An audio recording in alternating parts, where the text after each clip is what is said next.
تو میرے یہ سارے ساتھیوں نے میرے ذمہ یہ لگایا تھا کہ میں تھوڑا سا آج وفات نبی پر تھوڑی سی بات کر لوں، تو اسی کو میں پیش کرنے کی کوشش کر رہا۔ تو 53 برس کی عمر میں آپ نے مکہ سے مدینہ کی ہجرت فرمائی، اور 10 برس آپ نے مدینہ میں قیام فرمایا۔ 11 ہجری میں آپ حج کے لیے تشریف لے گئے، اور یہ صورت آئی 11 تاریخ کو 11 حج کے ذوالحج، اذا جاء نصر اللہ والفتح۔ اس میں اشارہ تھا کہ میرے نبی آپ کا مشن مکمل ہو چکا ہے، اب آپ ہمارے پاس آنے کی تیاری فرمائیں۔ تو جب یہ زوال سے پہلے آپ اپنے خیمے میں لیٹے ہوئے تھے، یہ آخری صورت قرآن کی جو نازل ہوئی، تو آپ نکلے زوال کے بعد، آپ نے تینوں شیطانوں کو پتھر مارے، پھر آپ اپنی اونٹنی عذبہ پہ سوار ہوئے، اور آپ نے یہ تاریخی جملہ بولا، ایھا الناس عسیٰ اللہ تلقونی بعد عامی ھذا، لوگو یہ میری تمہاری آخری ملاقات، آج کے بعد تم مجھے نہیں دیکھو گے۔ واپسی پر آپ نے معاذ بن جبل کو مدینے سے یمن روانہ فرمایا، تو معاذ بن جبل سے ایسی محبت تھی کہ ان کو سی آف کرنے کے لیے 7 میل پیدل چلے۔ اب کسی کو روانہ کرنے کے لیے ساتھ نہیں چلتے تھے، مسجد سے روانہ کر دیتے۔ معاذ بن جبل کو 7 میل ساتھ چلے، اور جب آخری پوائنٹ آیا سفر کا تو کہنے لگے، معاذ عسیٰ اللہ تلقانی بعد عامی ھذا، معاذ یہ تیری میری آخری ملاقات ہے، وَلَعَلَّكَ تَمُرُّ بِقَبْرِي وَمَسْجِدِي ھذا، جب تو واپس آئے گا تو میری قبر دیکھے گا اور میری مسجد مجھے نہیں دیکھے گا۔ تو فَبَكَى مُعَاذٌ جِشْعًا لِفِرَاقِ رسول اللہ، تو معاذ بن جبل پھوٹ پھوٹ کے رونے لگے آپ کی جدائی کا تصور کر، تو آپ کی آنکھوں میں بھی آنسو آ گئے، تو آپ نے جلدی سے منہ یوں پھیر لیا، معاذ پیچھے ہو گئے اور آپ ادھر ہو گئے، اپنے آنسو چھپا لیے، وَفَرَمَا مَعَاذ إِنَّ أَوْلَى النَّاسِ بِيَ الْمُتَّقُونَ مَنْ كَانُوا وَحَيْثُ كَانُوا، معاذ اس جدائی کا غم نہ کر، جو تقوی پر مرے گا وہ میرا سب سے قریب ہوگا، چاہے وہ پاکستان میں ہو چاہے افریقہ میں ہو، میرے سب سے قریب وہ ہوں گے جو تقوی والے ہوں گے، جو اللہ سے حیا کرنے والے ہوں گے۔ جب آپ واپس تشریف لائے، 29 محرم صفر، 29 صفر عصر کی نماز کے بعد ایک جنازہ تھا، اس جنازے کو پڑھانے کے بعد اس کو دفن کے لیے آپ جنت البقیع تشریف لے گئے۔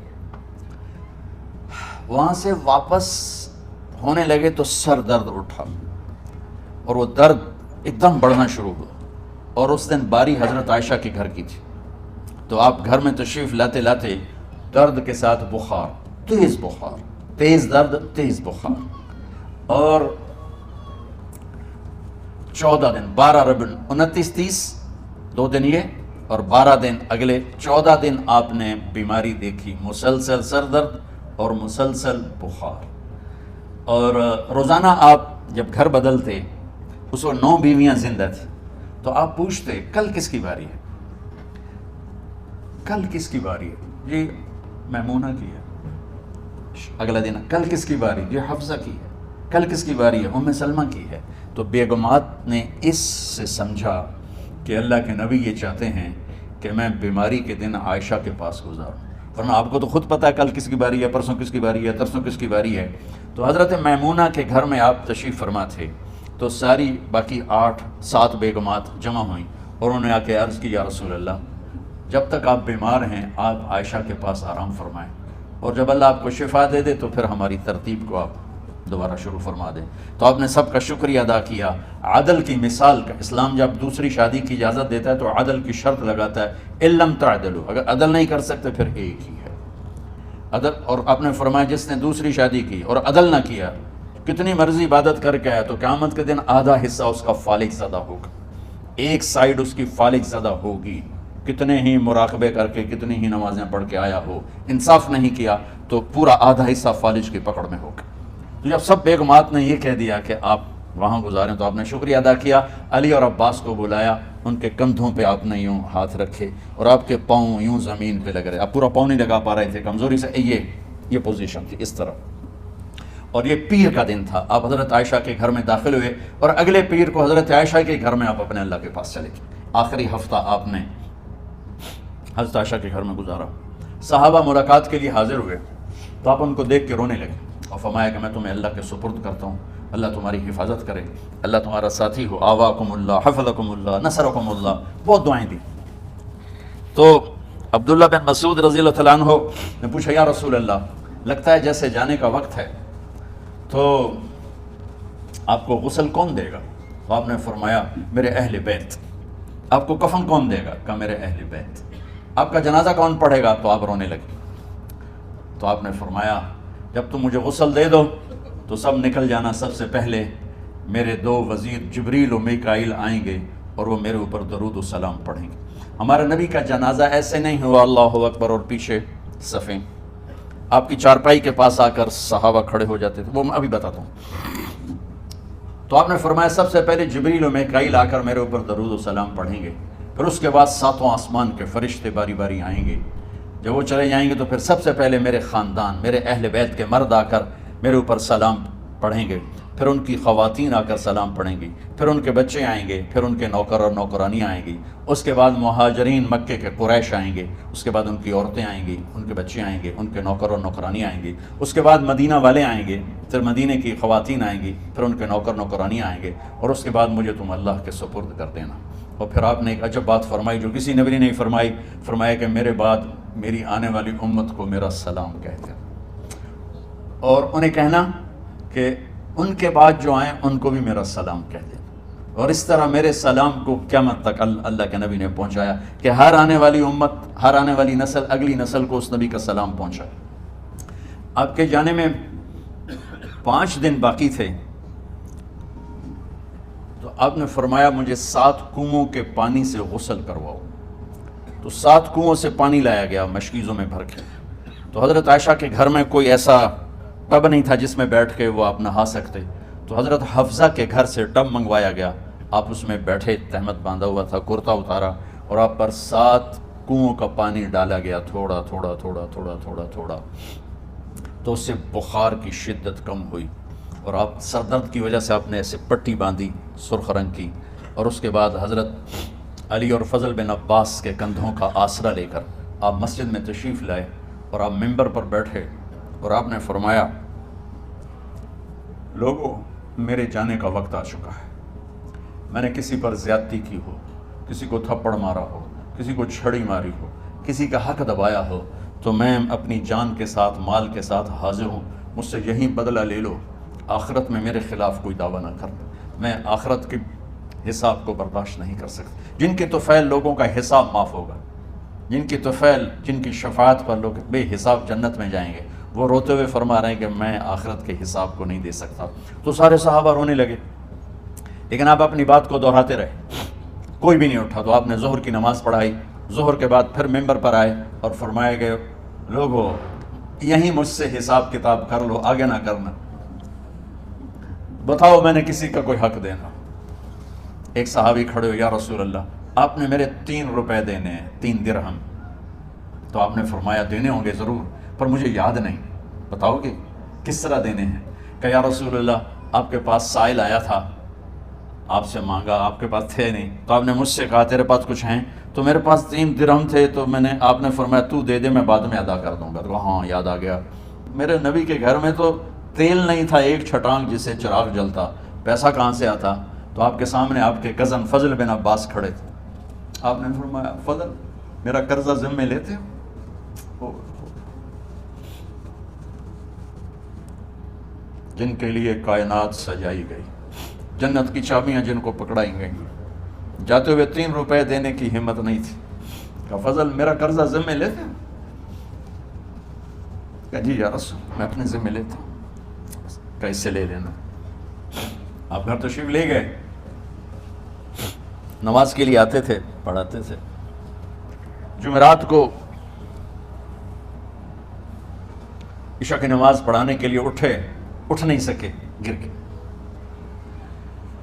پھر اٹھنے لگے، اٹھ نہیں سکے، گر گئے، پھر اٹھنے لگے، اٹھ نہیں سکے، تو آپ نے فرمایا ابو بکر سے کہو نماز پڑھائے، عشاء کی نماز۔ ابو بکر ذرا پیچھے کھڑے تھے، عمر آگے کھڑے تھے، تو لوگوں نے کہا نماز ہی پڑھاؤنی، کوئی پڑھا دے، تو انہوں نے حضرت عمر کو آگے کیا، انہوں نے کہا اللہ اکبر۔ جب حضرت عمر کی تکبیر سنی تو آپ نے اندر سے زور سے فرمایا عمر کو پیچھے کرو، ابو بکر کو آگے کرو، میرے رب کا فرمان ہے میرے مصلی پر ابو بکر کے سوا اور کوئی کھڑا نہیں ہو سکتا۔ جمعرات کی عشاء، جمعہ ہفتہ اتوار کی 15 نمازیں اور پیر کی فجر کی 16 اور جمعرات والی 17 نمازیں ابو بکر نے پڑھائیں میرے نبی کی موجودگی میں۔ ہفتے کے دن ظہر یا عصر میں آپ علی و فضل بن عباس کے کندھوں پر ہاتھ رکھ کے مسجد میں داخل ہوئے اور ابو بکر نماز پڑھا رہے تھے۔ ادھر محسوس ہوا کہ اللہ کے نبی آ رہے ہیں، تو ابو بکر نے یوں پیچھے ہٹنا شروع کیا ایسے تاکہ مصلی سے ہٹ جائیں، تو آپ نے ایسے ہاتھ کا اشارہ فرمایا کہ کھڑے رہو، ہٹو نہیں، کھڑے رہو۔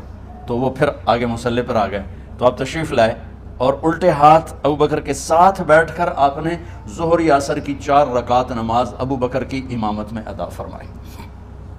یہ آپ کی آخری نماز تھی مسجد کے اندر امت کے ساتھ اور تشریف لے کے۔ جمعہ کا دن تھا، جبریل آئے، یا رسول اللہ مجھے اللہ نے بھیجا ہے کہ جاؤ میرے محبوب کا حال پوچھ کے آؤ۔ اللہ اکبر! تو اب درد اور بخار دونوں چیزیں تھیں، سر کا درد بھی ہیوی ویٹ تھا اور بخار بھی، تپش۔ تو آپ نے کہا جبریل تکلیف ہے، تکلیف میں۔ ہفتے کا دن پھر جبریل آئے، یا رسول اللہ مجھے اللہ نے بھیجا ہے کہ جاؤ میرے محبوب کا حال پوچھ کے آؤ۔ پھر آپ نے فرمایا تکلیف میں۔ اتوار کو پھر جبریل آئے، یا رسول اللہ نے بھیجا ہے کہ جاؤ میرے محبوب کا حال پوچھ کے آؤ۔ 12 ربیع الاول آ گئی، 632 عیسوی اور 11 ہجری، آپ کی طبیعت میں بشاشت آئی۔ تو صحابہ نماز پڑھ رہے تھے، آپ نے دروازہ کھول کے سب کو یوں دیکھا۔ تو حضرت انس فرماتے ہیں ہم سب نماز میں تھے، لیکن جب دروازہ کھلنے کی آواز آئی اللہ کے نبی کا چہرہ، تو ہم سب نماز میں یوں ہو گئے، نماز کے اندر ہی سارے اللہ کے نبی کو دیکھنا شروع کر دی، بھول ہی گئے کہ نماز پڑھ رہے ہیں، ایسے گم ہو گیا آپ میں۔ تو آپ نے جلدی سے دروازہ بند فرما دیا۔ یہ آپ کی آخری زیارت تھی اپنی امت کے لیے۔ اس کے بعد آپ اپنے اللہ کی طرف کا سفر شروع کیا۔ تو اشراق کے بعد آپ نے اپنے بیگمات کو بلایا، ان کو بتایا نہیں کہ میں آج جا رہا ہوں، سب سے ملے، سب کو الوداع کیا اور انہیں بھیجا۔ اس کے بعد آپ نے حضرت فاطمہ کو بلایا، جنت کی عورتوں کی سردار، سب سے زیادہ محبوب بیٹی، سب سے زیادہ جگر کا ٹکڑا، دل کا ٹکڑا کا، جس نے فاطمہ کو دکھ دیا مجھے دکھ دیا، جس نے اسے سکھ دیا مجھے سکھ دیا۔ ہاں، ان کو قریب کا، بیٹی قریب ہو، تو ان کے کان میں کہا میں جا رہا۔ وہ رونے لگی، تو ہم نے کہا رو نہیں، چند دنوں کے بعد تیری میری ملاقات ہو جائے گی سب سے پہلے۔ تو 6 ماہ بعد حضرت فاطمہ کا بھی 24 سال کی عمر میں یا 25 سال کی عمر میں انتقال ہو گیا۔ ان کو رخصت فرمایا۔ پھر آپ نے داماد مولا علی کو بلایا، ان کا سر اپنی گود میں رکھا اور ان کے سر پہ اور کمر پہ ہاتھ پھیرتے رہے اور ان کو دعائیں دیتے رہے، آہستہ آہستہ تھی، آواز اونچی نہیں تھی، پست آواز تھی، اور یوں سر پہ کمر پہ، سر پہ کمر پہ، اور دعائیں دے رہے۔ ان کو رخصت فرمایا۔ آخر میں اپنے جگر کے ٹکڑے حسن اور حسین کو بلایا۔ ایک آپ کو حدیث سناتا ہوں۔ میرے نبی نے فرمایا اپنے بچوں کو عزت دیا کرو، اکرموا اولادکم۔ خاص طور پہ ان ماؤں سے کہتا ہوں کہ جب ہم بچوں سے عزت چھین لیتے ہیں، ان سے ہم سب کچھ چھین لیتے ہیں۔ پڑھے نہیں ہو، اسکول نہیں گئے ہو، ٹیوشن نہیں پڑھی ہے، ہوم ورک نہیں کیا ہے، یہ کیوں کھایا، یہ کیوں پہنا، اس پر جب ماں اور باپ بچے کو ذلیل کرتے ہیں تو آپ یاد رکھیں آپ ان کے دلوں میں اپنے لیے نفرت بھر رہے ہیں۔ میرے نبی نے فرمایا بچوں کو عزت دو، اولاد کو عزت دو۔ وہ عزت تمہیں واپس کریں گے جب تمہیں ضرورت ہوگی، جب تم ان کے محتاج بنو گے تو پھر وہ عزت تمہیں واپس ملے گی۔ اگر ڈانٹ ڈپٹ ڈانٹ ڈپٹ ڈانٹ ڈپٹ تربیت کے نام پر کچھ نہیں ملے گا۔ تو آپ حسن حسین کو کیا عزت دیتے تھے؟ آپ نماز پڑھا رہے ہیں، نماز ہے مسجد کے اندر، گھر میں نہیں ہے، اور آپ سجدے میں گئے، دونوں بھائی کود کے کمر پہ چڑھ گئے۔ کوئی ہمارے آج کا دیندار ہوتا اس اتنے ہی انہوں نے 2 لیتر مارنے آئے، آپ نے سجدہ لمبا کر دیا۔ صحابہ کو خوف ہوا کہ آپ فوت ہو گئے۔ عبداللہ بن مسعود نے سر اٹھا کے دیکھا تو دونوں بھائی کمر پہ چڑھے ہوئے تھے اور آپ سجدے میں پڑے ہوئے تھے۔ انہوں نے ہاتھ آگے بڑھایا اتارنے کے لیے، تو آپ نے بغلوں سے دیکھا کہ کوئی ہاتھ آ رہا ہے بچوں کو اتارنے کے لیے، تو سجدے میں ایسے ہاتھ ہوتے ہیں، تو آپ نے یوں کر کے ان کو روک دیا اشارے سے۔ جب تک حسن حسین علیہم السلام کمر پہ سوار رہے میرے نبی نے سجدے سے سر نہیں اٹھایا، یہ عزت دی۔ اور جب وہ اترے پھر آپ سجدے سے اٹھے، سلام پھیرتے ہی اپنے دونوں بچوں کو گود میں لے کے فرمایا میرے ماں باپ ان پہ قربان، انہیں تکلیف نہ دیا کر۔ اور آپ ان کے لیے گھر آتے، روزانہ ٹائم نکالتے۔ آج والدین کے پاس اولاد کے لیے ٹائم نہیں، کل اولاد کے پاس والدین کے لیے ٹائم نہیں ہوگا۔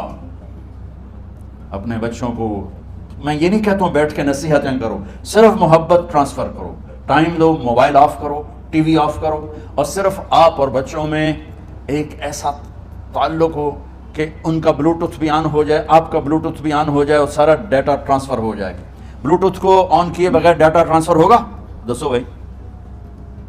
تو ہمارے بچوں کے بلوٹوتھ آف ہیں اسکولنگ کی وجہ سے، ڈانٹ ٹپٹ کی۔ 3 سال کا بچہ والا اسکول جانے کے قابل ہوتا ہے؟ 3 سال کا بچہ ماں کی گود کے لیے ہوتا ہے، باپ کی چھاؤں کے لیے ہوتا ہے، وہ روتا ہوا جاتا ہے، روتا ہوا آتا ہے، روزانہ ماں باپ سے نفرت اپنے اندر وہ پیدا کرتا ہے اور اس کو پالتا ہے، بڑھاتا ہے۔ آپ گھر میں تشریف لاتے اور حسن حسین کے لیے گھٹنے ٹیک دیتے، ہاتھ ٹیک دیتے، آؤ بچوں اپنے اونٹ پہ چڑھ جاؤ، دونوں بچوں کو کمر پہ چڑھا کے اور پورے کمرے میں چکر لگاتے تھے ایسے۔ پھر پوچھتے تمہاری سواری کیسی ہے، اونٹ کیسا ہے؟ پھر دونوں کو اتار کے زینب کو بٹھاتے اور زینب کو پورے کمرے کا چکر لگواتے۔ شہنشاہ ہے انبیاء، انبیاء کے بادشاہ نہیں، پوری کائنات کی اللہ تعالیٰ نے آپ کو بادشاہی عطا فرمائی، سرداری عطا فرمائی، اور کائنات کی سب سے زیادہ مصروف ترین اور ذمہ دار ترین ہستی روزانہ بچوں کے لیے ٹائم نکالتے تھے۔ ادھر چھوٹا سا تاجر کہتا ہے ٹائم کوئی نہیں، یہ مائیں کہتی ہیں ٹائم کوئی نہیں۔ ہائے ہائے ہائے، جگر کے ٹکڑوں کو بلایا، جو ہی سینے سے لگایا آنسو شروع ہو گئے۔ بیویوں کو رخصت کیا، خاموش۔ بیٹی کو رخصت کیا، خاموش۔ داماد کو رخصت کیا، خاموش۔ جو ہی بچوں کو سینے سے لگایا تو آپ کے آنسو نکلنا شروع ہوئے کہ ایک زہر میں تڑپ تڑپ کے مرے، ایک کا سر کٹ کے نیزے پہ چڑھا۔ میرے نبی آگے آنے والے زمانے میں دیکھ رہے تھے کہ میرے بچوں کے ساتھ کیا ہونے والا ہے، اس پر آپ بے قرار ہو کر روئے، بولے کچھ نہیں، ان کو بھی رخصت فرما دی۔ جب وہ چلے گئے تو جبریل آ گئے، یا رسول اللہ، باہر ملک الموت دروازے پر کھڑا ہے، اندر آنے کی اجازت چاہتا۔ تو آپ نے فرمایا آ جائے، میں نے کب روکا؟ تو ملک الموت اندر آیا، ایک فرشتہ اور بھی تھا، کہا السلام علیکہ یا رسول اللہ، یا رسول اللہ میں آپ کو سلام پیش کرتا ہوں، میں نے کبھی کسی کو سلام نہیں کیا۔ آپ کے رب نے فرمایا جب جاؤ تو اجازت لے کے جانا، بن اجازت اندر نہ جانا، میں کبھی کسی سے اجازت نہیں لیتا۔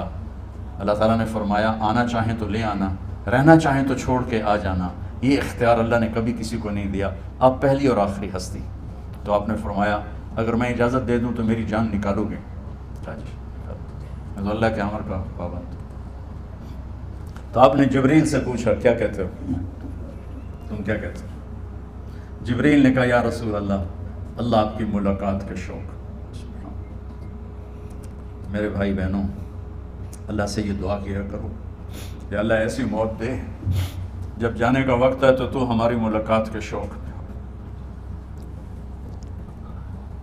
ایک صحابی کا انتقال ہوا، آپ نے ان کی قبر پہ جا کے یہ دعا کی، یا اللہ طلحہ جب تیری بارگاہ میں پیش ہو تو اسے دیکھ کے مسکرائے، یہ تجھے دیکھ کے مسکرائے، سارے دکھ درد دور ہو جائیں۔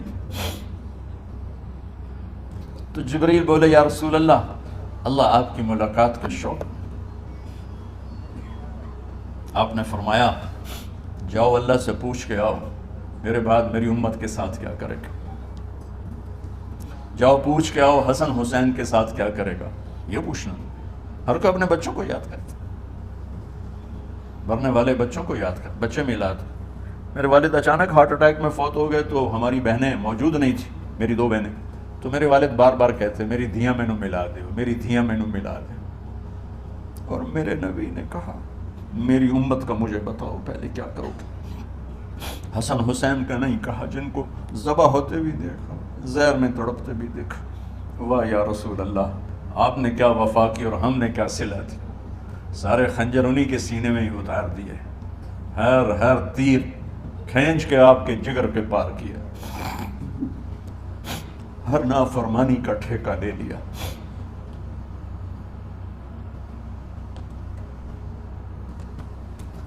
آؤ پوچھ کے آؤ میرے بعد میری امت کا کیا کرے گا۔ تو جبریل جا کر پیغام لائے کہ اللہ تعالیٰ فرما رہے ہیں ہم آپ کی امت کو تنہا نہیں چھوڑیں گے۔ میرے رب کی عزت کی قسم، خواتین و حضرات، میرے رب کی عزت کی قسم، میرے نبی یہ بات نہ اٹھاتے تو کوئی ہم میں خنزیر بنتا، کوئی بندر ہو جاتا، کوئی کتا ہو جاتا، کوئی سانپ بچھو بن جاتا۔ اللہ کی ہم سے کیا رشتہ داری؟ اس کملی والے پہ درود و سلام پڑھو جس نے اولاد کو پیچھے کر کے تمہیں اللہ سے مانگا، اور محشر کے میدان میں جب جہنم آ کے ایک چیخ مارے گی اور آدم سے لے کر عیسیٰ علیہ السلام تک ہر نبی کہے گا نفسی نفسی، ہر ماں باپ کہے گا نفسی نفسی، ہر بیٹا بیٹی کہے گا نفسی نفسی، ہر خامن بیوی کہے گا نفسی نفسی، ہر بھائی بہن کہے گا نفسی نفسی۔ حضرت ابراہیم کہیں گے یا اللہ کسی کا سوال نہیں کرتا، میری جان بچا۔ عیسیٰ علیہ السلام کہیں گے یا اللہ میں اپنی ماں مریم کا بھی سوال نہیں کرتا، میری جان بس نفسی نفسی۔ کہ ہنگامے میں ایک آواز آئے گی، امتی امتی۔ کون ہے یہ؟ ساری دنیا نفسی نفسی کہہ رہی، یہ کون ہے امتی امتی کہنے والا؟ آواز کے تعاقب میں جب نظریں جائیں گی تو اپنے نبی کو دیکھ لینا، تڑپتے ہوئے بدن کے ساتھ، کانپتے ہوئے ہاتھوں کے ساتھ، اور پھیلی ہوئی جھولی کے ساتھ، اور بہتے ہوئے آنسوؤں کے ساتھ۔ صرف ایک ہستی ہوگی، صلی اللہ علیہ یا رسول اللہ، صرف ایک ہستی ہوگی جو کہیں گے یا اللہ میری امت، یا اللہ میری امت، یا اللہ میری۔ کون سی امت؟ جس نے ہر بڑے سے بڑے گناہ کے اڈے کھول کے زندگی گزاری۔ میرے نبی انہیں کو یاد کرنا، میری امت میری امت میری امت۔ جب تک اللہ نے یہ نہیں کہا کہ آپ کی امت کے بارے میں راضی کر دوں گا، آپ نے فیصلہ نہیں کیا کہ چلو ملک الموت اللہ کی تقدیر کو پورا کر۔ اور جاتے ہوئے دو نصیحتیں فرمائیں، وہ بھی بچوں کے لیے نہیں، بیویوں کے لیے نہیں، امت کے لیے۔ الصلاۃ وما ملکت ایمانکم، اے میری امت نماز نہ چھوڑنا، نوکروں سے اچھا سلوک کر، حقوق اللہ نماز، حقوق العباد غریب لوگ کا فرمایا غریبوں پہ ترس کھانا، اپنے نوکر ملازم غلاموں پہ ترس کھانا، اور نماز نہ چھوڑنا، نماز نہ چھوڑنا، نماز نہ چھوڑنا، نماز آخر الفاظ ہے، نماز نہ چھوڑنا، نماز نہ چھوڑنا، نماز نہ چھوڑنا۔ اور اب حضرت عائشہ کے سینے پر اس طرح نیم دراز تھے، حضرت عائشہ یوں سیدھا بیٹھی ہوئی تھی۔ اب فرمایا کل مجھے فخر حاصل ہے، مات فی سحری و نحری، میرے نبی نے میری گردن اور سینے کے درمیان اللہ کو جان پیش کی۔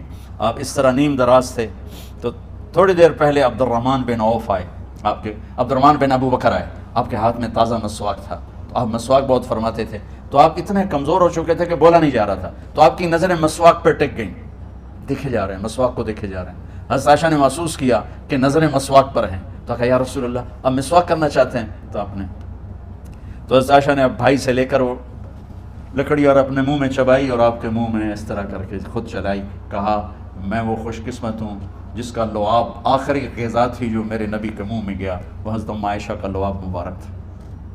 اور پھر اس کے بعد اگلا یہ سارا واقعہ ہوا، تو آپ نے کہا الصلاۃ وما ملکت ایمانکم، ایک نماز نہ چھوڑنا، ایک اپنے نوکر نوکرانی غلاموں سے اچھا سلوک کرنا، اور پھر اللہم الرفیق الاعلی، یا اللہ بلا لے۔ جب آپ نے اعلان کیا کہ چلو تقدیر کو پورا کرو، تو جبریل بھی غمگین ہو کر کہنے لگے یا رسول اللہ پھر میرا بھی آج دنیا میں آخری دن ہے، آج کے بعد میں بھی کبھی اس دنیا میں لوٹ کے نہیں آؤں گا، یعنی وحی کے ساتھ۔ آپ کی آنکھیں بند ہوئیں، حضرت عائشہ رضی اللہ تعالیٰ عنہ کی چیخ نکلی، تو ساری بیگمات دوڑی دوڑی آئیں، تو آپ کی منزل پوری ہو چکی تھی، تو آپ کو لٹایا گیا اور چادر ڈال دی گئی۔ ابو بکر رضی اللہ تعالیٰ عنہ اپنی دوسری بیگم کے پاس گئے تھے، عوالی، 3-4 میل، پتہ چلا تو وہاں سے گھوڑے پر وہ دوڑتے ہوئے آئے اور آ کر آپ کے ماتھے سے چہرے سے کپڑا ہٹایا اور آپ کے ماتھے پر بوسہ لیا، تو آپ کے آنسو ماتھے پر گرے، کہا واہ نبی یا واہ خلیلا واہ صفیہ، ہائے میرا نبی، ہائے میرا دوست، ہائے میرا خلیل، ہائے میرا جگر، کہ یا رسول اللہ آج کے بعد آپ کوئی دکھ نہیں دیکھیں۔ جب آپ درد سے بے قرار تھے اور بی بی فاطمہ رضی اللہ تعالیٰ عنہ ساتھ بیٹھی تھیں، تو آپ کی بے قراری کو دیکھ کر وہ رونے لگی کہ ہائے میرے ابا کا درد، ہائے میرے ابا کا درد۔ تو میرے نبی نے کہا ما علی ابی کی کرب بعد اليوم، بیٹی آج تیرے باپ کے دکھ کا آخری دن ہے، آج کے بعد کوئی دکھ نہیں دیکھیں گے۔ تو صدیق نے کہا آپ آج کے بعد کوئی دکھ نہیں دیکھیں گے۔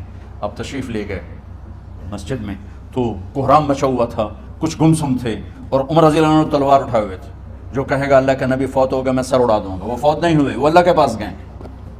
ایک جنونی کیفیت پیدا ہوگی، وہ واپس آئیں گے، سارے کفار سے جہاد کریں گے۔ تو ابو بکر ممبر پر آئے، کہا عمر بیٹھ جاؤ۔ عمر کہنے لگے نہیں بیٹھتا، انکار نہیں بیٹھتا، اور تلوار ایسے، سبحان واہ صدیق واہ۔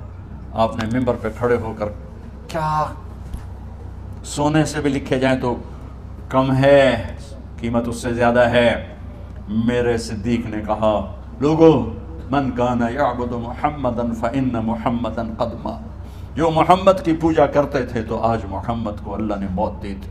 ومن کان یعبد اللہ فإن اللہ حی لا یموت، اور جو اللہ کی پوجا کرنے والے ہیں وہ یاد رکھو ان کا اللہ زندہ ہے، موت سے پاک۔ پھر آپ نے انک میت وانہم میتون، میرے محبوب آپ کو بھی موت آئے گی اور ان سب کو موت آئے گی۔ حضرت عمر فرماتے ہیں جب میں نے یہ آیت سنی تو میں یوں نہیں گرا، ایسے گرا سیدھا، ٹانگوں سے جان نکل گئی تو یوں گرے ایسے یوں، اور کہنے لگے مجھے یقین ہو گیا کہ موت آ گئی اور اللہ کے نبی ہمیں چھوڑ کے چلے گئے۔ تو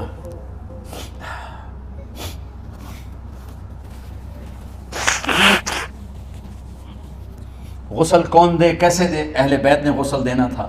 آپ کے کپڑے اتار کے غسل دیا جائے یا جو آپ نے کپڑے پہنے ہیں اسی میں غسل دیا جائے تو پریشان ہے، کیا کیا جائے؟ سب پہ اونگ طاری ہو گئی، ایک دم سب کو نیند آئی اور غیب سے آواز آئی کہ ہمارے نبی کو کپڑوں سمیت غسل دیا جائے، آپ کے بدن مبارک سے کپڑا نہیں اتارے، کوئی اتارے نہیں۔ تو اس آواز پر سارے بیدار ہوئے۔ تو حضرت عباس، فضل بن عباس، شقران آپ کے غلام، اور اسامہ بن زید اور علی بن ابی طالب آپ کو غسل دینے والے تھے۔ حضرت علی آپ پر پانی ڈال رہے تھے اور فضل بن عباس جسم کو مل رہے تھے، اور حضرت علی ساتھ ساتھ روتے ہوئے یا رسول اللہ آپ نے ہی ہمیں صبر کا حکم دیا، اگر آپ ہمیں صبر کا نہ کہتے تو آج ہم دنیا کو رو کے دکھاتے، اور آج ہم دنیا کو اپنا غم دکھاتے کہ کس طرح غم کیا جاتا ہے۔ اور یا رسول اللہ آپ کے جانے پر وہ نقصان ہے جو قیامت تک نہ پہلے ہوا نہ بعد میں ہوگا کہ آپ کے بعد نبوت کا دروازہ بند ہو گیا۔ اس طرح پانی بھی ڈال رہے تھے اور روتے بھی جا رہے تھے، اور فضل بن عباس وہ آپ کے پہلو بدل کر ہاتھ مل رہے تھے، ہاتھوں سے مل رہے تھے۔ قبر کے کھودنے کا وقت آیا تو وہ لحد ہوتی ہے، کھڈا کھود کے پھر سائیڈ میں کھڈا کھودا جاتا ہے، اور ایک ہوتا ہے اسٹریٹ جیسے ہمارے یہاں ڈال کے اوپر وہ سلیب ڈال دیتے ہیں، تو کیسے بنائی جائے؟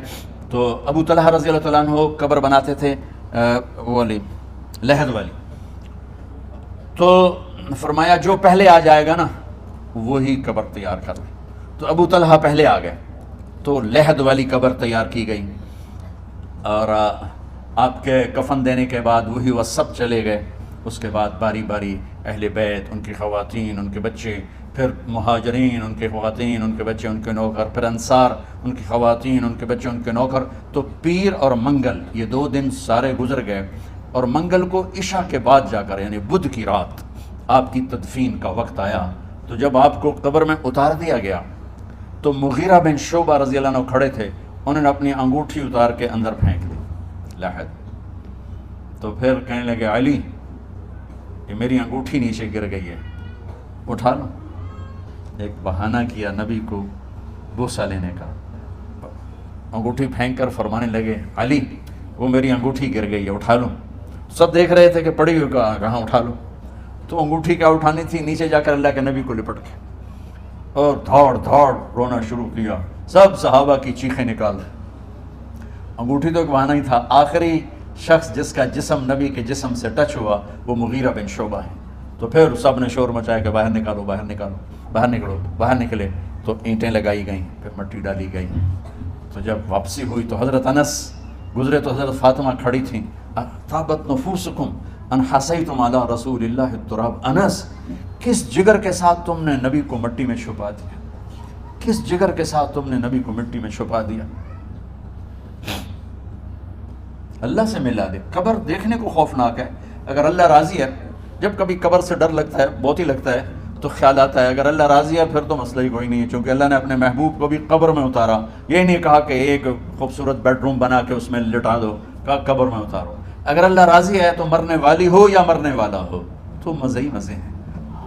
یہ سارے دعا کرو کہ جب ہم دنیا سے جا رہے ہوں اللہ ہم پہ خوش ہو، اللہ ہم سے راضی ہو۔ کوئی بڑا مسئلہ نہیں ہے، فرائض کے ساتھ اللہ کو راضی کرو اور اچھے سلوک کے ساتھ اللہ کے بندوں کو راضی کرو۔ اپنی زبان کو خوبصورت بول کا عادی بنا۔ اس سے گالی، اس سے غیبت، اس سے چغلی، اس سے شکایت، اس سے تانے، اس سے طنز اللہ کے واسطے نکال دو، اور اس زبان کو میٹھے بول کا عادی بنا لو، کڑوے سے کڑوے زہریلے بولوں کو پی جا ایام کی تلخی کو بھی ہنس کے ناصر، غم کے سہنے میں بھی قدرت نے مزہ رکھا ہے۔ تو داستان غم ہے، بڑی طویل ہے، آج بڑے عرصے کے بعد میں نے آپ کو سنایا ہے، تو پہلے کوئی ایسا مجھے موقع نہیں ملا کہ میں کچھ تفصیل پڑھ کے آتا، تو جتنا میری یادداشت میں تھا وہ میں نے آپ سے شیئر کیا۔ ہر ایک نے جانا ہے، اور ہم چاہتے ہیں جب ہم جائیں تو یہ ہمارے ایسے جانشین ہوں کہ اللہ پاک انہیں ہماری قبروں کے ٹھنڈا ہونے کا ذریعہ بنائے۔ میم اکیڈمی کوئی کاروباری ادارہ نہیں، کوئی اس سے ہم پیسے نہیں بنا رہے، بلکہ اپنی قبر بنانے کی فکر کر رہے ہیں، اور اس آنے والے سیلابی ریلے کو جو فحاشی